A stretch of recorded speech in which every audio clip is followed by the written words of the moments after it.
evening. This is Paranormal Science Lab Live. I'm Lisa. Oh, Misty. I'm Jon. And we're glad to have everyone here tonight. We're very excited to have our guest, Ryan Straub, who is a paranormal investigator who specializes in spiritual warfare and eradication. So we're going to have a very interesting talk tonight. How are you doing, Ryan? Doing great. How are you guys doing? Pretty good. Good to see you, man. We have worked with Ryan before, and he has a lot of specialized knowledge that a lot of investigators aren't aware of. And Ryan, why don't you tell us a little bit about how you got into the field of spiritual warfare and eradication? Well, actually, it started out with a psychology background. My psychology teacher in high school was very big into dream states and mythology and how the two coincided. And I thought that was interesting because, you know, there's a lot of entities out there that do cause physical altercations while a person's sleeping. The old hag syndrome, for example, which I know a lot of people can relate to sleep paralysis. But needless to say, the myth is still there. So based on talking to him and learning about different religions and different cultural aspects of things, and just wanting to basically help people. I mean, it kind of just stemmed from there. How long have you been working in the field?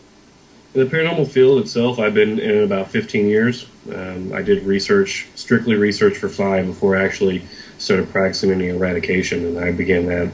So about 10 years for eradication and removal. Tell us a little bit. It becomes a touchy subject with a lot of folks about eradication. How do you approach a case on whether it's appropriate and steps to take?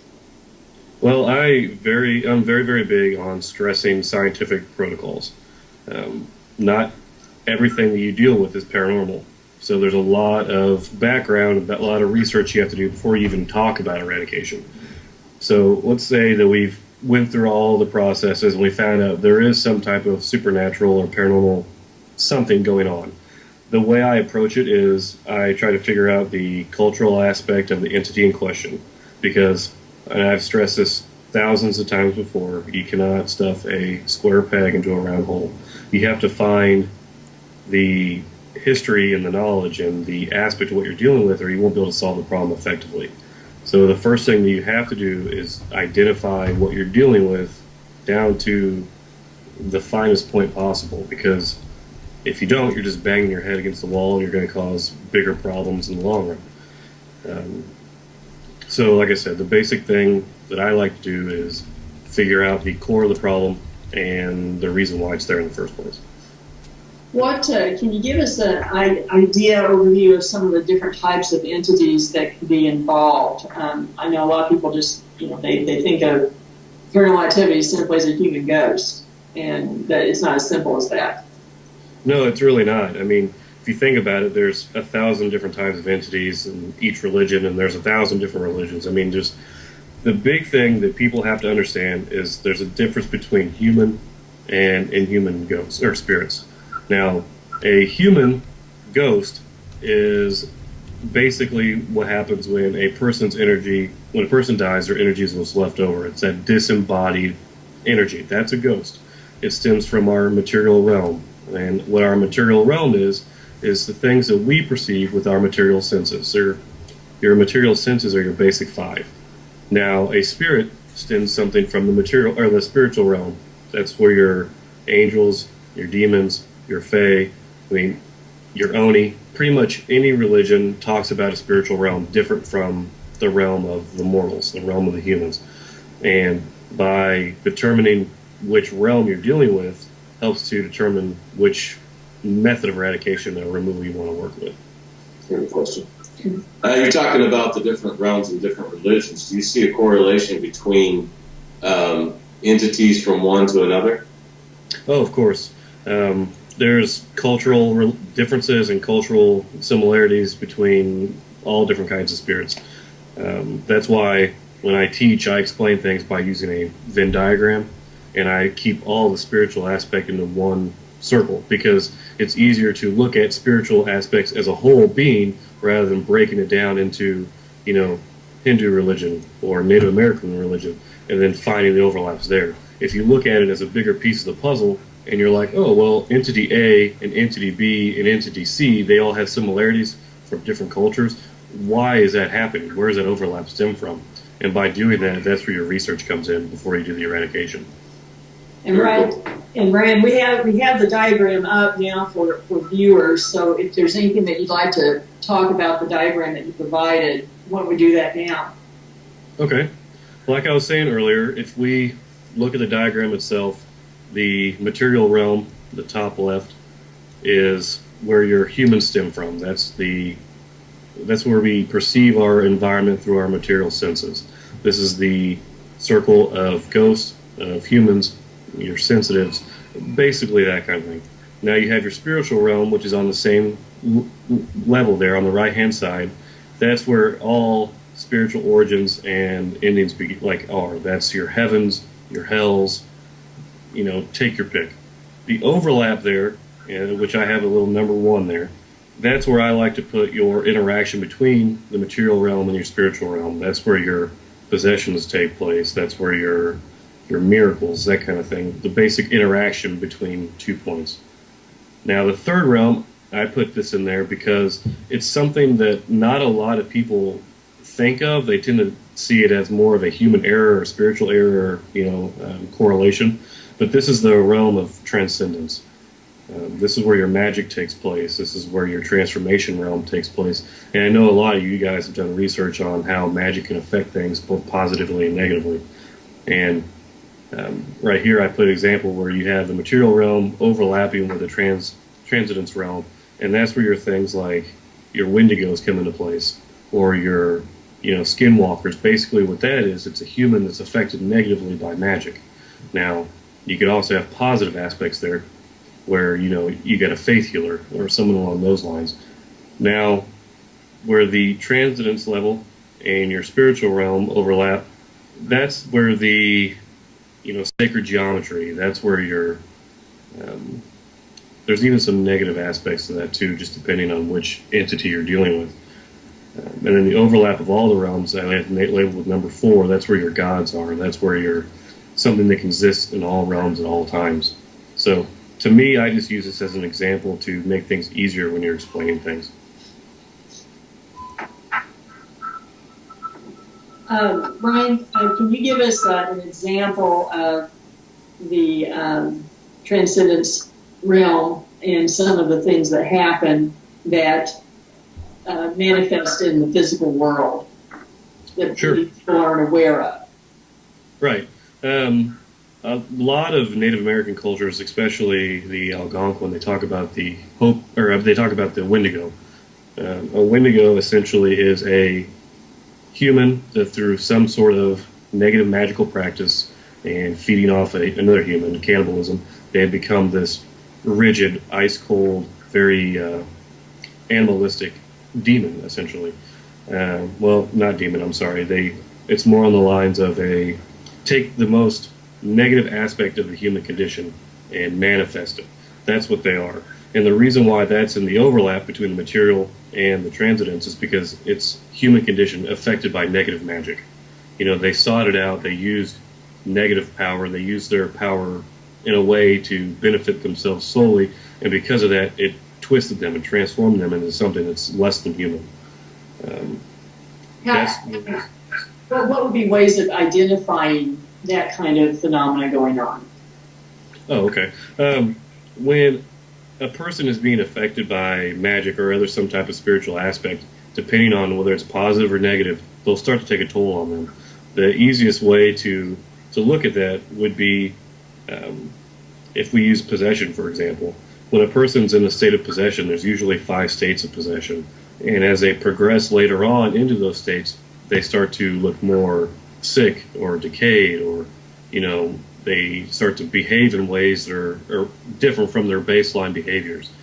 It depends on the things you want to look for, depends on what they're dealing with in a cultural aspect. Does that make sense? Yes. Okay.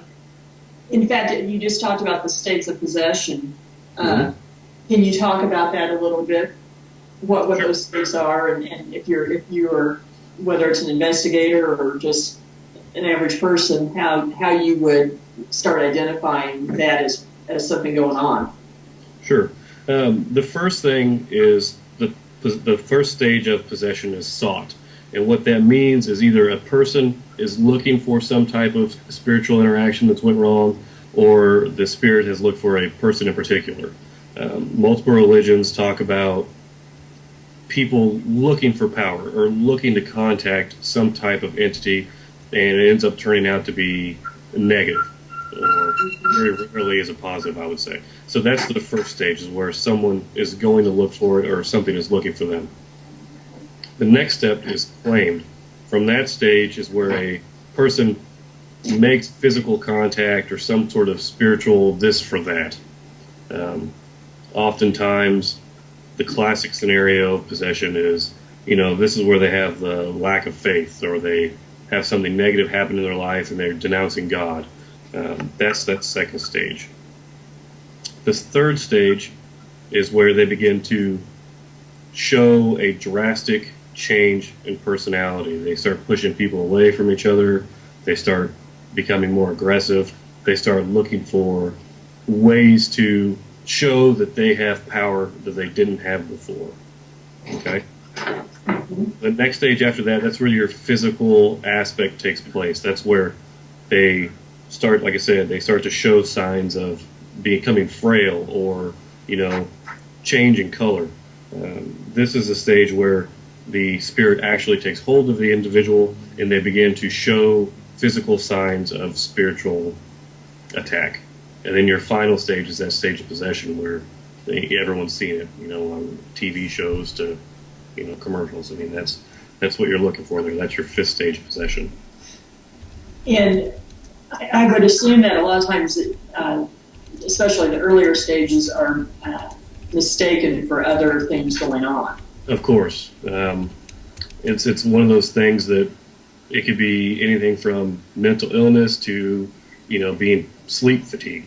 It's just that if you're going into a case knowing that there's a possibility for possession, even if it's early on stages, you're going to try to do similar things. Because, like if you bring up a holy relic, whatever country or culture you're dealing with, whether it's Japanese or, your basic Christian religions where we hear about possession the most often, they'll still act like they're going to be more agitated dealing with specific religious entities. And when you talk about that kind of thing and they tend to act that way, it's one of the triggers or flags, you should say, that think, this may be possession rather than just dealing with someone who's cranky. Right. And how effective are eradication techniques in that kind of situation if the person possessed isn't recognizing what's going on?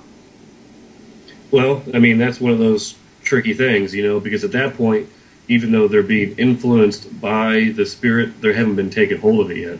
And you can't really eradicate something that doesn't have a full grasp on that individual. So at that point, it's more of a trying to allow them to see that things could definitely get worse if they stay along this path, and try to fix that path, that error, from becoming worse than it actually is. And what kind of, can you give us an idea of what kind of techniques can be used or would be used by a specialist like yourself in that situation? Well, it really depends on the entity that you're dealing with. Like I said, it depends on what type of spirit is taking hold of an individual. However, let's say that you have a person who's showing signs of Christian possession, okay? Your basic bringing around holy relics, burning certain herbs and resins, even prayer. I mean, just the combination of those things is enough to jolt the system. How about, how often is it that you may have an entity that is from another culture that is involved with someone that has no connection with that culture? Well, I mean, it's rare, but it does happen. For example, let's say a woman is showing signs of Japanese style possession, but she's never been to Japan. She doesn't have anybody who's any correlation to Japan, but we find out that she went to a flea market and picked up a necklace that's from Japan that has something attached to it. She loves this necklace, constantly wears it, point A to point Z. If it is a spirit, that could show signs of some sort of possession. Most oftentimes, though, you see ghosts attaching to objects rather than spirits. Spirits are more tentatively forced to be attached, or like a fetish, for example, the voodoo religion.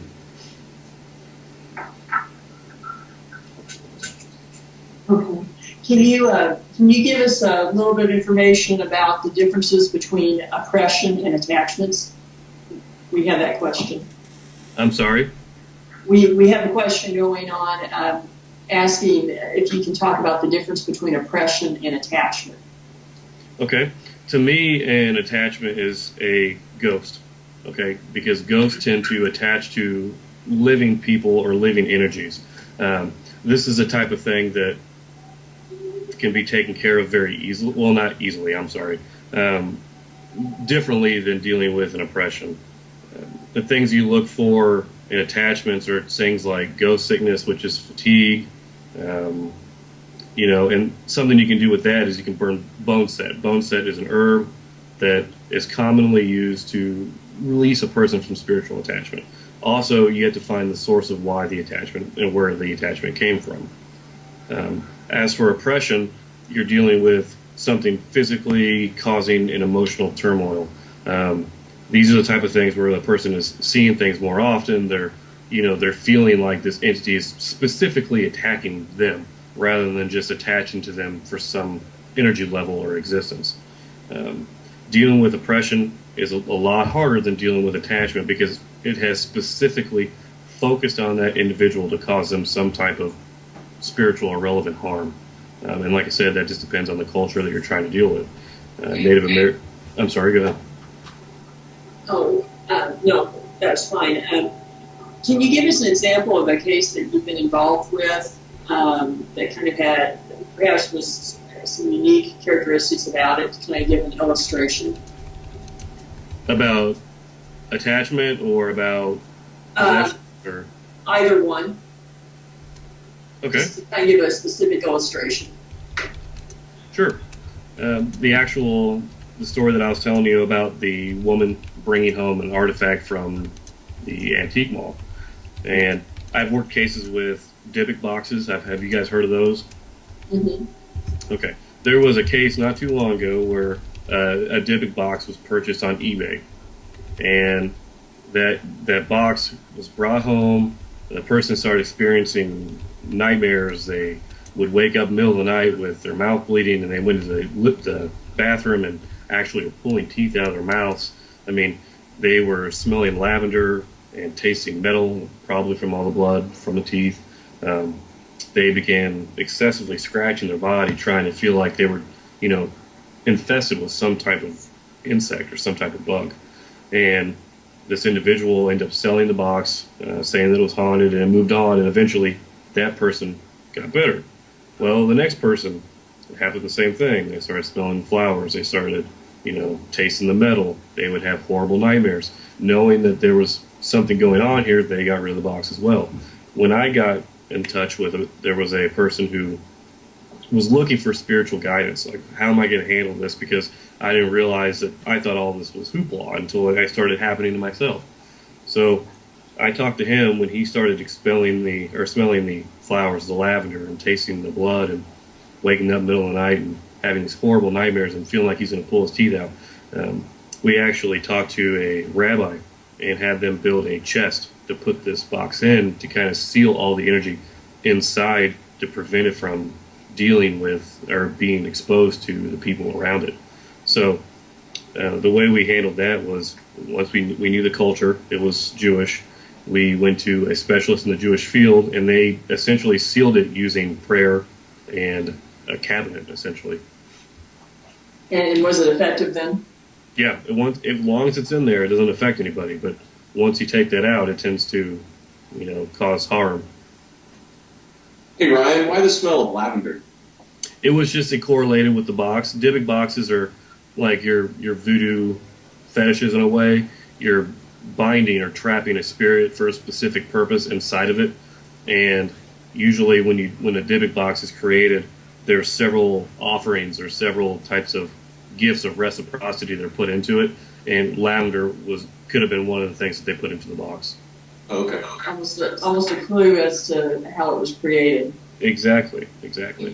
Okay. We have a question in the chat room. Do you consider spirit entities to be a virus to a person's energy and frequency? No, that's kind of one of those questions where you're trying to lump all things together in one group. There are certain entities that are known to do that, but not all entities do that themselves.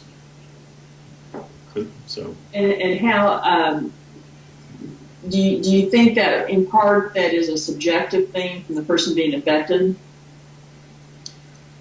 I would say more or less it's the entity itself. Like I've already mentioned old hag syndrome once, but I mean that comes from a specific entity crawling up on a person's chest while they're sleeping to take that vital energy. While there are lots of entities that deal specifically with stealing vital energy, like your incubus and your succubus, not all entities will do that. Most of them affect the body or affect people different ways. Okay. What have you found? What kind of entity is the hardest to contain? The entity that's hardest to contain or get rid of is the one that the person doesn't want to let go of. Because if the person keeps calling it back, no matter what it is, whether it's for attention or whether it's a person seeking some sort of false power, I mean, you can get rid of it 1,000 times, but as long as they keep asking it to come back, it's going to keep coming back. With the right faith and the right, force, good will overcome evil. It just depends on, if that person's going to keep wanting to ask it to come back. So basically quit giving it power is what you're saying. I'm sorry? So you're basically saying just quit giving it power. Oh, of course, yeah. I mean, think about it like this. You've got a stray dog that keeps coming to your house. You keep feeding it food, it's going to stick around. But if you decide to stop feeding it, and all of a sudden your neighbor 3 houses down is going to put steak out for it, what's going to happen? It's going to leave. The only way to get rid of that dog is to take it to a place or give it to somebody who's going to, bring it in to give it a home. So. There are situations though that the person affected literally views a negative entity as something positive though. Right, or they might not even see it as negative. They might see it as I'm finally getting what I deserve. Like you've got this person who is always run down. They're always tired. They're always feeling like people don't really pay attention to them. And then they decide that they're going to try to make the proverbial deal with the devil, and they start getting more recognition and more power. And that's one of those things that you tend to feed off of. And it's hard. It's hard to have that power and have that recognition and all of a sudden turn around and have to get rid of it. And that's where the please come back to me comes into play. How do you see the spiritual entities, the interplay with different myths and cryptoid creatures such as werewolves, etc.? How does that come into play? Well, like I said, werewolves are one of those things that there's several different origin histories and origin stories, from the shamans using them as a way to protect their tribe and, find some sort of spiritual shape-shifting ability to a curse that happened when a person gets bit by a werewolf.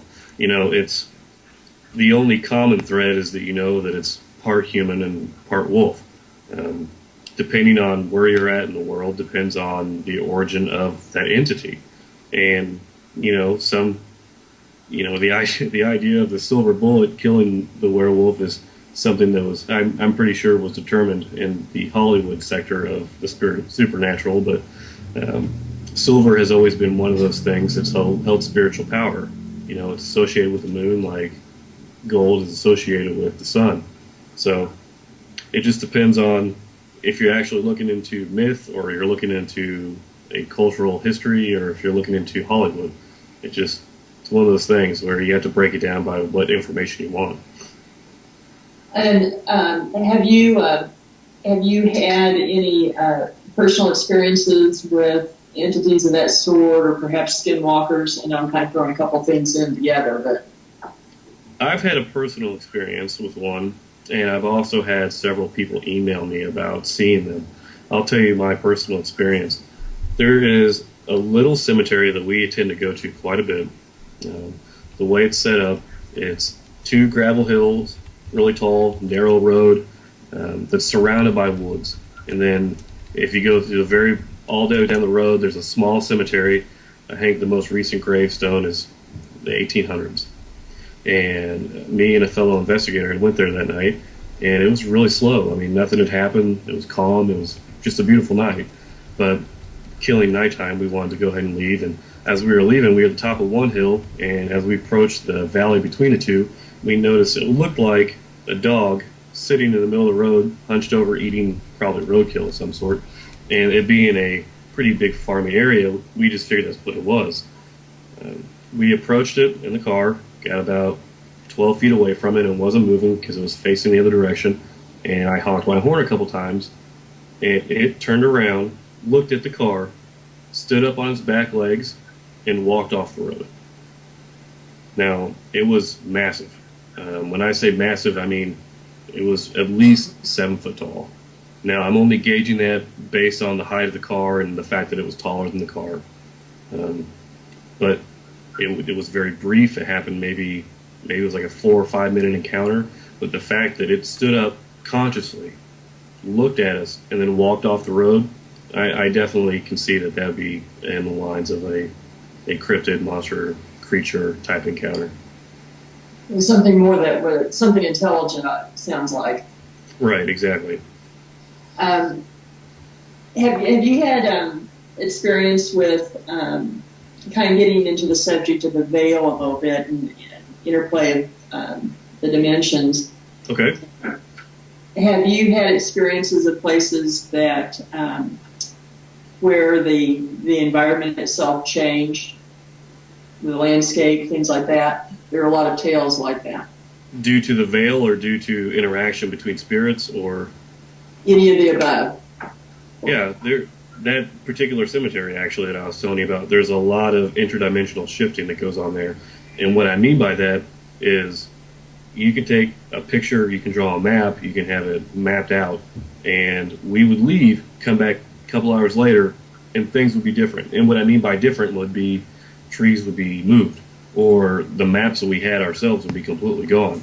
So the question that, I mean, we even have some video where you see part of a tree there, and then it scans doing its normal motion, and it comes back to the original starting point, and that tree's no longer there.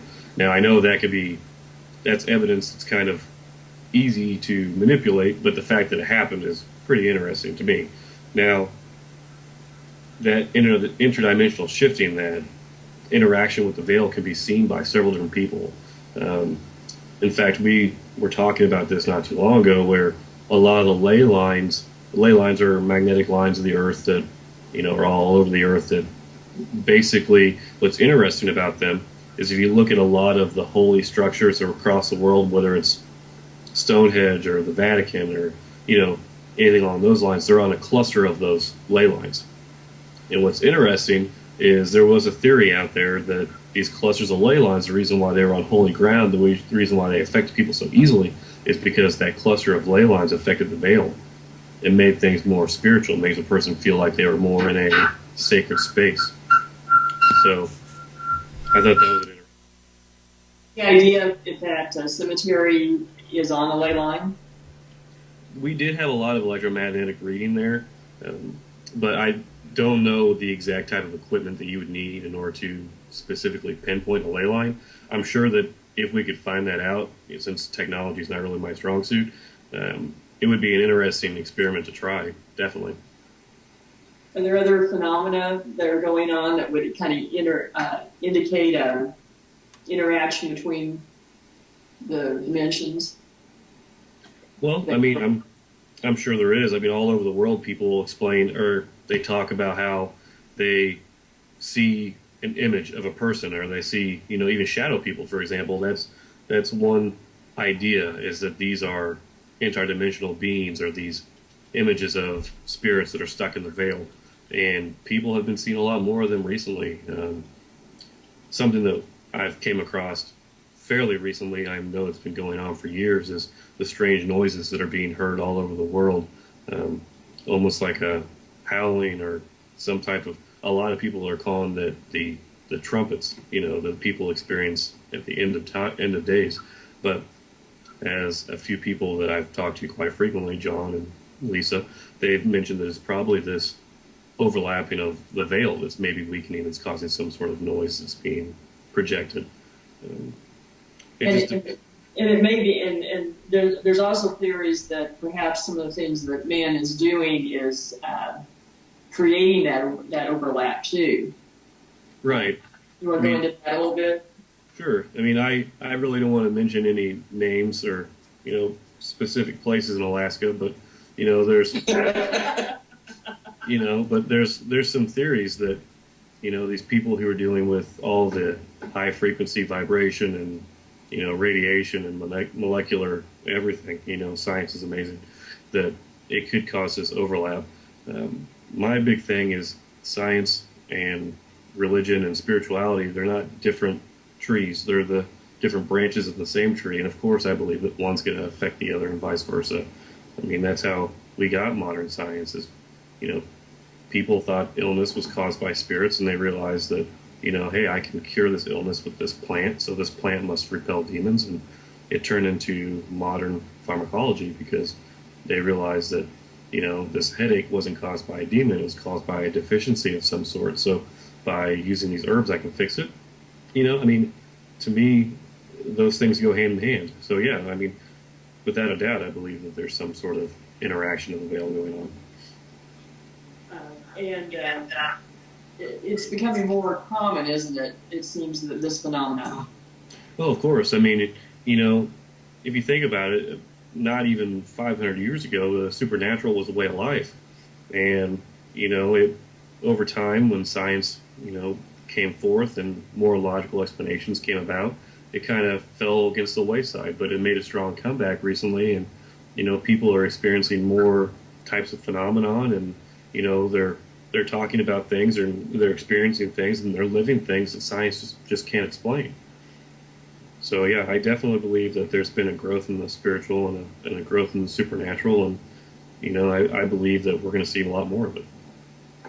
I agree with you 100%. Of course, we had this conversation earlier, but I agree that there's a change, and there's a massive change coming, and we've seen it over the last few years really start to grow as far as spirituality is concerned. So, right. Another quick question: are there demon names that are not to be mentioned out loud, or is that just a TV thing? To me, I believe that's a TV thing. The name holds a lot of power, but if you say it once, it doesn't mean that it's going to come to you. If it was that easy, we'd all be millionaires and have lots of money because we all be making deals. So, like I said, the name holds power, but it just mentioning it a few times is not gonna affect anything. For example, I can say my wife's name several times and she won't even come out of the kitchen. So it's I won't tell her you said that. Or implying that you're comparing her to a demon. So. Well, I wasn't even going to say that. That was a subtle hint. You didn't have to bring that out. I've seen here recently there's been a large increase in the number of people claiming demon possession. Do you think that has anything to do with the movies that are coming out, the paranormal shows on TV and such? Yeah, I think that's part of it. When The Exorcist came out, it was considered so scary that people who watch it became possessed. It's just one of those things. Everyone wants their time in the limelight. I've got an email account that I specifically use for people to contact me through paranormal means, and I bet I get 500 emails every few months about demon possession and how they know someone who's possessed, or they think they're possessed, or and out of those 500, you might have 10 that are legitimate. It just depends. I really do believe that some people, they see demons everywhere, and that's a sad thing, Um, to Do you, me, you I'm think it's sorry. being glamorized? Do you think it's being glamorized in the media? I do. I mean, unfortunately, there are real possession is a very dangerous thing. It's a very sad thing. It's one of those things that if you've ever dealt with possession or have cared about someone who's truly possessed, they wouldn't go around making these claims because it's horrendous. It's one of those things that will change you forever. And for these people to joke about it and say, I was possessed. I didn't mean to kill my kids, or I didn't mean to do horrible things to my wife and my friends. I mean, it's just, I think nowadays it's becoming more mainstream Hollywood, and the real truth behind possession and spiritual interaction has kind of been clouded a little bit. And do you think that these sensational stories where these do-it-yourself exorcisms gone wrong lately, things like that, are going to make it harder to deal with real possession cases? I really do. And, for example, the whole do-it-yourself exorcism or do-it-yourself eradication, the big problem they have is they try to incorporate a personal faith onto this entity who may not even care. Like, for example, let's say that one of the best quotes I've ever heard in a movie was in Blade, when they had captured Blade and they were talking about how a crucifix wouldn't bother a Jewish vampire. Well, of course, he doesn't care. So I mean, it's one of those things where John's laughing. That's funny. Sorry. I mean, but that's a very good point. You can't expect to force your religion on an entity that you're trying to eradicate, because if it's not the same religion, it's not going to have the same effect. And what's going to happen? It's going to retaliate. It's going to get defensive like any other person would, and it's just going to cause more problems. Agreed. I see a trend too for people, and I think from watching the shows on TV, of saying, I'm going to order an EMF meter and take a camera, and I'm going to go out and ghost hunt myself. And they tend to do a lot of provoking, and then they end up calling someone like you or us, dealing with it. Hopefully. Hopefully, yeah. What is your advice to people who are interested in the field but think, oh, I can just buy some equipment and run out and do it? Well, my advice is, first of all, I researched for 5 years before I even went out on site. Do your research. That's the biggest thing that I can stress about any of this. While the equipment in the paranormal is amazing, I mean, it's completely over my head, other than the flashlight. But the idea of it is, you have to remember there is not a whole lot of technology that was made for spiritual or paranormal investigation that's actually used in paranormal investigation. Like the voice recorder, the audio recorder, it wasn't used to catch the voice of the dead, but we incorporated it anyway. So to me, using the right equipment, whether you're dealing with the paranormal on a scientific base or the paranormal on a spiritual level, you have to do your research and know what you're dealing with beforehand, because if you don't, it's like jumping into a pool or jumping into a large body of water without knowing what's underneath it. There's no telling what you're going to do. You could get cut up or you could land safely. It just depends on your knowledge base. To me, dealing with something beyond our normal scope is not something that should be taken as that's cool, we saw it on TV, let's go out and see what kind of trouble we can get into. A lot of real paranormal encounters, when a person experiences them, it changes their life.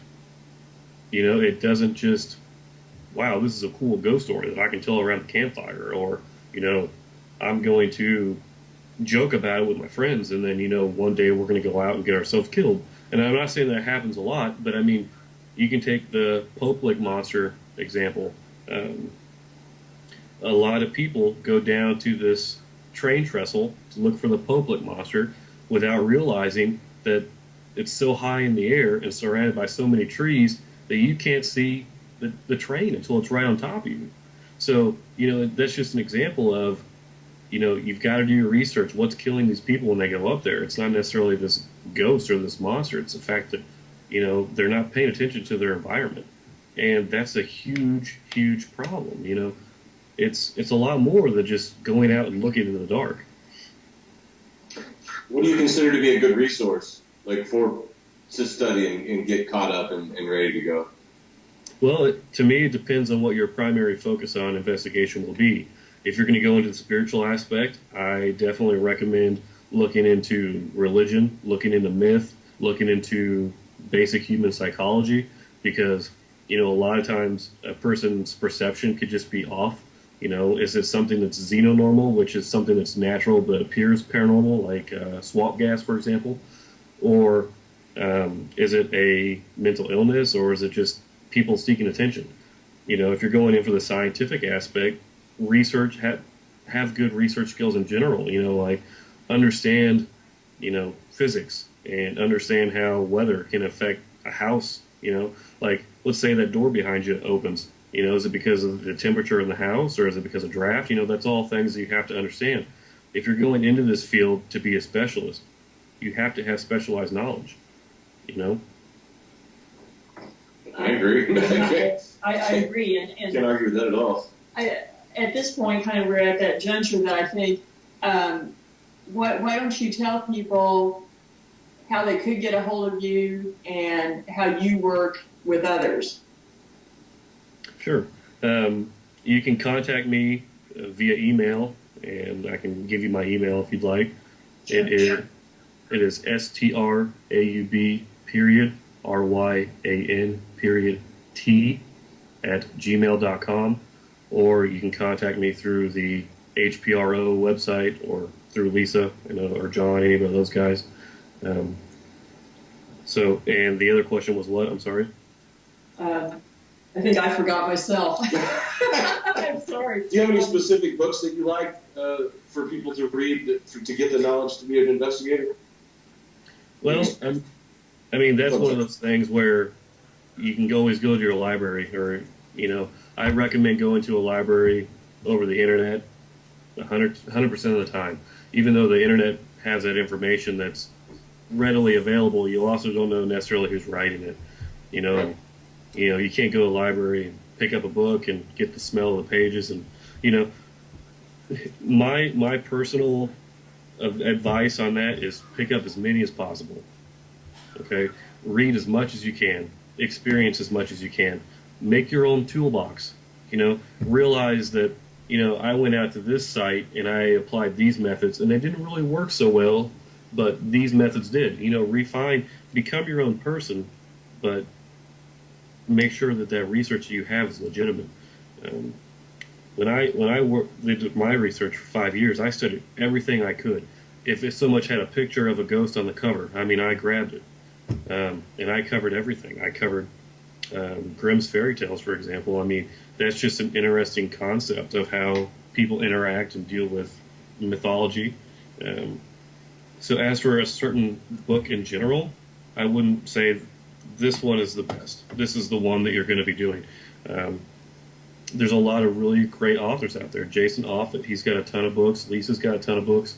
I'm working on one that covers this very, very topic itself. But I wouldn't say go out there and get my book only and read my book and learn from that, because, I won't have the same perspective as Lisa, or the same perspective as Jason, or the same perspective as, Rosemary Ellen Gully. She's got it. Just hone your craft by learning from the people with true experiences. That's what I recommend. Okay, and what would you recommend if someone finds themselves experiencing paranormal activity, particularly something that seems to be spiritual in nature? What advice would you give them of what do you do first? Who do you contact? Well, the first thing is determine. Well, okay, that's a tricky question, because for me as an individual, I would handle it completely different from a person who's never had any type of paranormal experience before. Um, I would, like I said, break down to why is this happening? Is it something that's naturally occurring, or is it paranormal? Um, as for a person who is experiencing something for the first time, these things will be scary. It'll be something that's going to keep them up at night, wondering what's going on. I recommend that when you look into a paranormal group, ask for references and check them. Check them dramatically. And if it's something that's going to take a long time and you're worried about your house or worried about where you're living, see if you can stay with someone else until you figure out what's going on. I mean, a lot of times when a person experiences their first paranormal experience, it's blown out of the water. It's something that they're like, oh my God, what's happening? What's going on? Like, how do I handle this? I've never dealt with this before. And they tend to be more, and I hate to say this, dramatic than what they should be. But you can't go outside and throw a rock without hitting 4 people who are in a paranormal group. So, I mean, That's true. There's 3 sitting right here.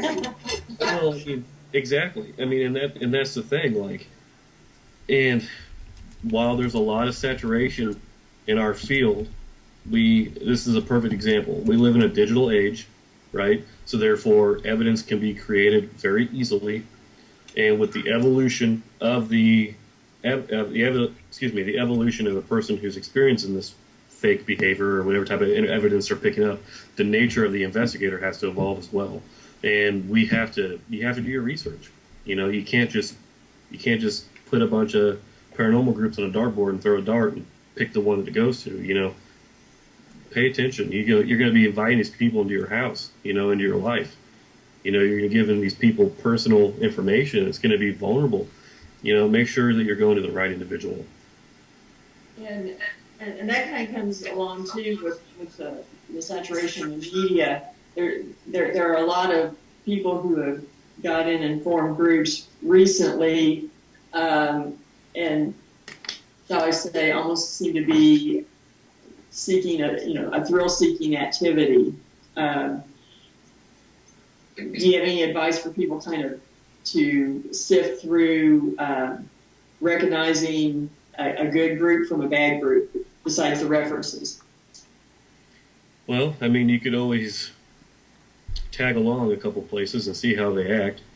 I mean, if you're going to a site and let's say we go to a haunted location and the group that you're tagging along with sees something and they run away cussing and screaming, you don't want to be part of that group because that's why you're there to begin with. Why run from it?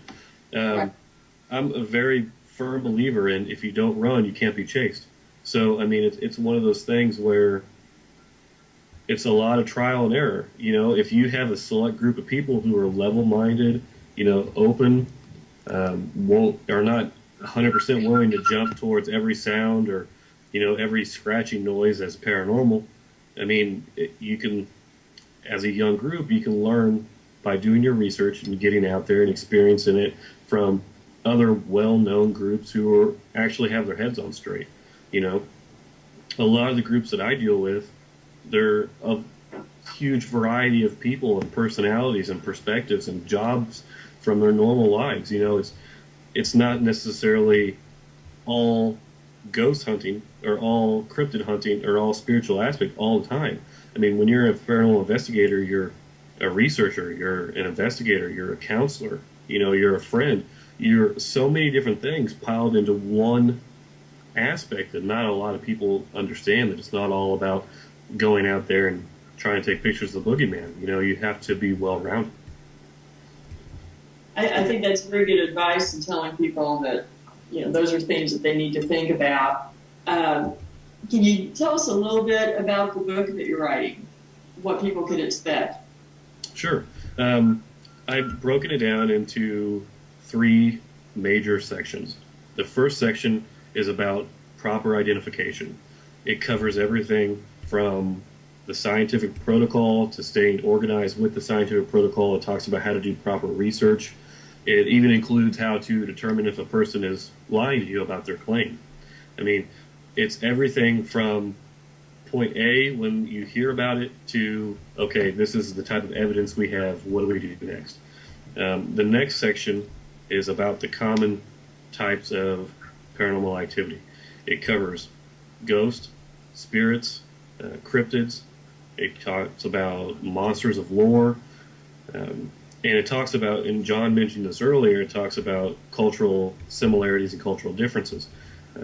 Let's talk about ghosts, for example. I talk about hungry ghosts. I talk about typical types of ghosts that we deal with. And I talk about how those things are different or similar from our culture to other cultures. I talk about what we talked about earlier, the difference between attachment, possession, and conducives, where, people, a conduit, per se. And then the last section is basic methods of eradication. The reason why I'm doing basic methods, and these methods are going to be ones that if people go out there and do the proper research, they can learn on their own, is because I don't want an individual to be like, oh, hey, I read about this in the book once, I can go out and exorcise the devil. I mean, it doesn't Right. It doesn't work that way. Like I said, I did this for 5 years before I even stepped foot out of my house. And even then, I mean, I'm not going to lie, there's even times now where I'll go to a case and be like, that's interesting. How is it portray into the, my 10 years of experience? So the book is not necessarily a book on one specific subject. It's everything from how to identify what you're dealing with to how to get rid of it. So it's like a field guide to the paranormal, per se. Okay. Can you give them the working title so they people will be able to kind of watch for it coming in the next few months? Well, to tell you the truth, I've played around with a few different ideas for a title, and I haven't came up with a specific one yet. And that's just because, to me, the information in the book is more important than the name on the front of it. So as that becomes closer to the time, I'll make sure it's out there for everyone to look for it. But as of right now, I'm specifically focusing on putting out efficient, understandable information for the next generation of paranormal investigators. I think it's going to be a great resource for people and a lot of information that people don't have. Ryan, is there anything else that you'd like to plug? Any websites or anything before we have to say goodbye? No. Like I said, I'm not really big on the whole technical aspect. I know that if people want to get a hold of me, they can get a hold of you guys or HPRO. I'm pretty easy to get a hold of as long as you know the right people. As for the book, maybe we can talk about that when it comes a little bit closer to time.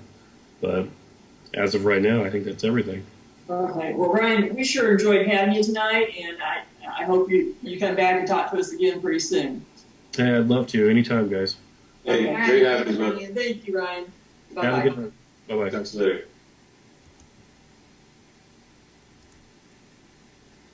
Are you going to see this? Sure.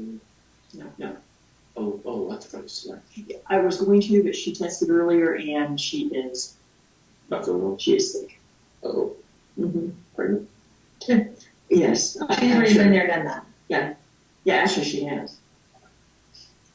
I saw pictures. I can watch Facebook. And You're still live. Oh, no.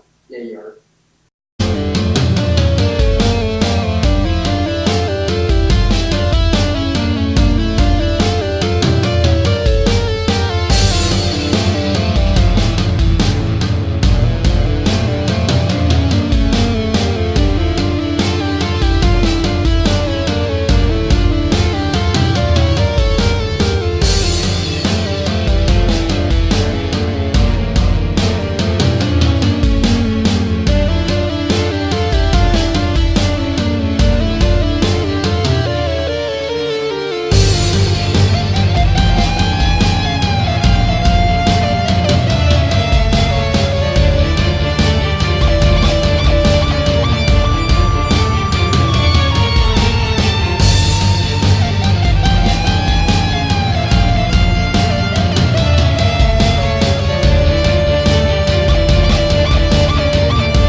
is Paranormal Science Lab Live. I'm Lisa.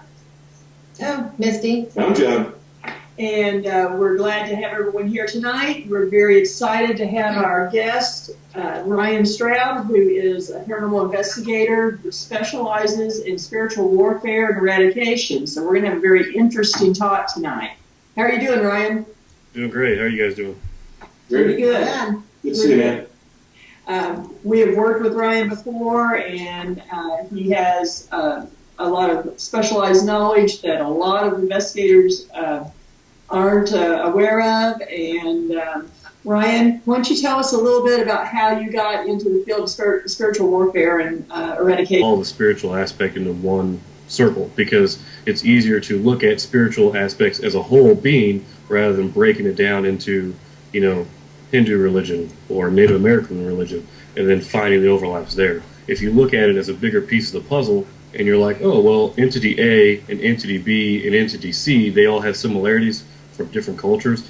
Why is that happening? Where does that overlap stem from? And by doing that, that's where your research comes in before you do the eradication. And Ryan, we have the diagram up now for viewers. So if there's anything that you'd like to talk about the diagram that you provided, why don't we do that now? Okay. Like I was saying earlier, if we look at the diagram itself, the material realm, the top left, is where your humans stem from. That's where we perceive our environment through our material senses. This is the circle of ghosts, of humans, your sensitives, basically that kind of thing. Now you have your spiritual realm, which is on the same level there on the right-hand side. That's where all spiritual origins and endings are. That's your heavens, your hells, take your pick. The overlap there, which I have a little number 1 there, that's where I like to put your interaction between the material realm and your spiritual realm. That's where your possessions take place. That's where your miracles, that kind of thing, the basic interaction between 2 points. Now the third realm, I put this in there because it's something that not a lot of people think of. They tend to see it as more of a human error or spiritual error, correlation. But this is the realm of transcendence. This is where your magic takes place. This is where your transformation realm takes place. And I know a lot of you guys have done research on how magic can affect things both positively and negatively. And right here I put an example where you have the material realm overlapping.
Well, actually, it started out with a psychology background.